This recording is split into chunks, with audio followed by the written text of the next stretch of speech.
Hai, Assalamualaikum warahmatullahi wabarakatuh. Masya Allah, tabarakallah, alhamdulillah.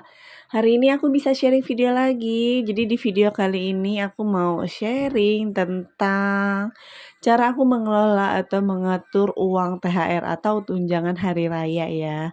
Aduh, udah ngomongin THR aja nih. Teman-teman gimana THR udah pada cair belum nih? Udah pada turun belum? Semoga udah ya, dan semoga kita bisa menggunakan atau mengelola uang THR itu dengan bijak, dengan sebaik-baiknya mungkin. Dan buat teman-teman yang mungkin nggak dapat THR, jangan bersedih, jangan berkecil hati. Insya Allah Allah akan memberikan kita rezeki yang lain dari pintu-pintu yang lain ya. Asalkan kita terus berdoa dan berusaha. Amin ya rabbal alamin. Seperti namanya, tunjangan hari raya artinya uang THR ini memang diperuntukkan untuk kebutuhan hari raya. Seperti mudik, beli baju lebaran, beli kue, terus buat hidangan lebaran atau THR-THR gitu. Tapi sebelum memenuhi kebutuhan tersebut, kita harus menunaikan dulu nih kewajiban kita.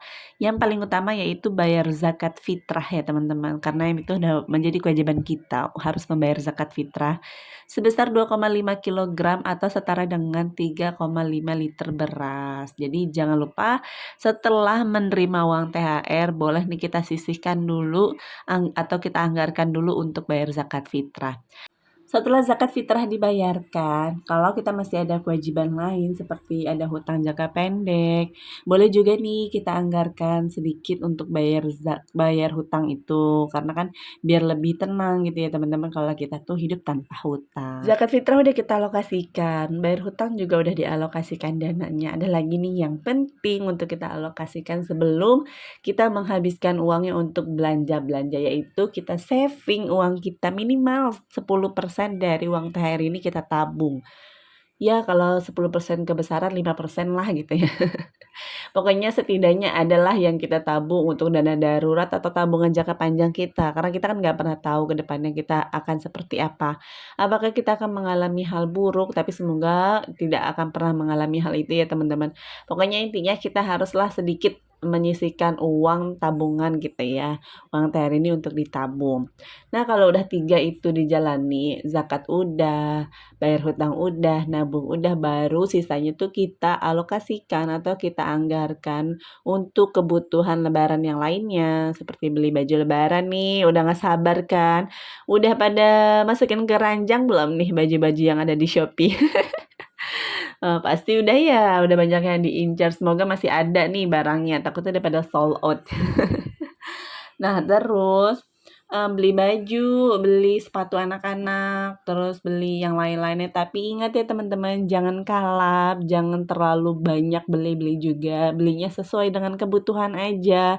Jangan terlalu ya mentang-mentang punya uang banyak gitu ya, jadi belinya sebanyak-banyaknya gitu. Jangan ya. Karena kan sesuatu yang berlebihan itu tidak baik ya teman-teman. Jadi kita gunakan sebaik-baiknya aja gitu, seperlunya aja, sebutuhnya aja. Dan aku juga mau ingetin teman-teman untuk jangan lupa bikin anggaran, bikin catatan pengeluaran untuk uang THR ini biar uangnya tuh jelas gitu habisnya kemana ya, kepakainya untuk apa aja. Seperti yang aku lakukan sekarang, aku mau bikin catatan pengeluaran untuk uang THR ini. Jadi berdasarkan pengalaman yang tahun-tahun sebelumnya ya, uang tuh habis nggak jelas, habis lebaran udah bokeh, terus mikir, "Oh, nih uangnya untuk apa aja sih? Perasaan uangnya tuh banyak deh, tapi kok udah habis, tapi kok tinggal segini, perasaan nggak beli apa-apa, padahal belinya banyak." Tapi aku nggak mau kayak gitu lagi, makanya ini aku coba berubah ke hal yang lebih positif, lebih baik. Makanya aku mau catet-catetin kayak gini. Mungkin sebagian orang terbilang ribet banget sih, padahal uangnya tuh uang kayak uang THR gitu loh, uang modus kenapa harus juga dibikin anggaran. Pelit banget sih hidupnya gitu. Enggak ya teman-teman. Ini semua kan demi untuk kita bisa mengelola atau mengatur keuangan keluarga kita jauh lebih baik ya. Nah, di sini karena alhamdulillah aku nggak ada tanggungan atau nggak ada hutang, jadi aku alokasikan itu langsung ke saving. Aku savingnya ini sekitar 20% dari uang THR-nya itu aku saving. Terus aku juga tunaikan zakat sama uang sedekah. Jadi biar ya setidaknya adalah rezeki orang lain kita memang di setiap rezeki kita tuh ada rezeki orang lain. Jadi aku mau keluarkan sedikit, aku mau zakat, sedekah. Kalau 3 poin itu udah aku anggarkan, baru nanti aku anggarkan lagi uang-uang THR. Tapi di sini yang pertama tuh yang aku tulis uang THR untuk orang tua, untuk orang-orang yang lebih membutuhkan kayak uang THR sampah, tukang sampah dan tukang kebun gitu. Tukang kebunnya bukan di tukang kebun di rumah aku sih, tukang kebun di luar sana gitu lah ya. Ini THR-THR untuk orang yang memang lebih lebih membutuhkan dan memang harus ngasih gitu kita. Makanya ini aku lebih anggarkan lebih dahulu untuk itu. Teman-teman gimana di lingkungannya, seperti lingkungan RT gitu pasti ada ya, uang THR untuk tukang sampah karena biasanya kan ada ya, sudah diedarkan nih surat-surat untuk mintain uang THR dari, lingkungan gitulah ya. Setelah itu udah dianggarkan juga, baru aku anggarkan nih uang THR untuk keponakan-keponakan karena alhamdulillah masya Allah keluarga aku ini keluarga besar, jadi keponakan aku tuh banyak banget. Jadi aku anggarkannya juga berbeda nih antara aku bedakan antara usia. Kalau yang agak lebih besar kayak semisal dari kelas 6 SD ke atas itu akan aku kasihnya agak lebih besar dibandingkan anak-anak yang lebih kecil karena aku merasakan sendiri sih dulu ketika aku udah agak besar malah nggak dapat uang THR padahal kan yang lebih besar itu lebih membutuhkan uang ya dibandingkan anak-anak kecil. Makanya ini aku anggarkan seperti itu gitu. Yang agak lebih besar nominalnya agak lebih besar sedikit dibandingkan yang anak-anak kecil gitu. Terus aku juga nanti anggarkan untuk kasih-kasih ke tetangga, ke saudara-saudara, ya sedikit-sedikit aja lah untuk bikin anak-anak seneng gitu aja. Karena kan sebagai anak-anak tuh pasti kalau lebaran banyak yang mengharapkan dikasih amplop lebaran gitu kan ya. Oh iya, aku juga mau sharing, aku ketemuin amplop lebaran di Shopee yang lucu-lucu banget, gambarnya snack-snack gitu. Aku mau kasih lihat tapi aku belum sampai barangnya, jadi nanti linknya aja aku taruh di description. Jadi kalau teman-teman penasaran bisa langsung klik aja link amplopnya yang ada di description aku ya. Nah, tujuan aku bikin anggaran keuangan THR ini adalah biar uang THR itu nggak kecampur sama uang gaji. Karena ini bahaya banget sih kalau sampai uang THR kecampur sama uang gaji. Itu bisa mengakibatkan uang itu jadi berantakan, keuangan kita tuh jadi berantakan gitu, kecampur-campur antara uang THR sama uang gaji. Makanya aku bikin anggaran keuangan untuk THR ini. Dan jangan lupa nanti kan akhir-akhir bulan itu gajian nih sebentar lagi ya, kurang lebih 10 hari lagi gajian gitu. Jangan lupa nih teman-teman, jangan males untuk bikin budgeting lagi untuk untuk gajiannya. Biar semua tuh jelas gitu ya. Iya seperti biasalah kita seperti biasa melakukan budgeting gitu. Mungkin, kalau pos-posnya ada yang berbeda boleh dibedakan aja, disesuaikan saja sama kondisi saat itu, tapi pokoknya jangan lupa, jangan terlena dengan uang-uang THR seperti ini, biar semuanya itu lebih jelas gitu ya. Nah, kalau teman-teman perhatiin dari tadi aku bolak-balikin kertas. Jadi memang sebelum aku salin ke kertas yang ini, aku udah coret-coret dulu nih alokasi uang THR-nya. Baru setelah itu aku diskusi ke suami, kira-kira seperti ini enggak nih simulasinya atau alokasi dananya tuh kayak gini kayak gini kayak gini. Kalau suami aku udah deal, udah setuju, baru aku salin kayak gini. Kenapa sih harus kayak gitu? Karena menurut aku untuk mengatur keuangan kayak gini suami juga berhak tahu ya, biar dia tuh juga tahu gitu, uangnya tuh digunain untuk apa aja sama istrinya. Makanya wajib banget sih suami itu tahu juga tentang pengaturan keuangan kita.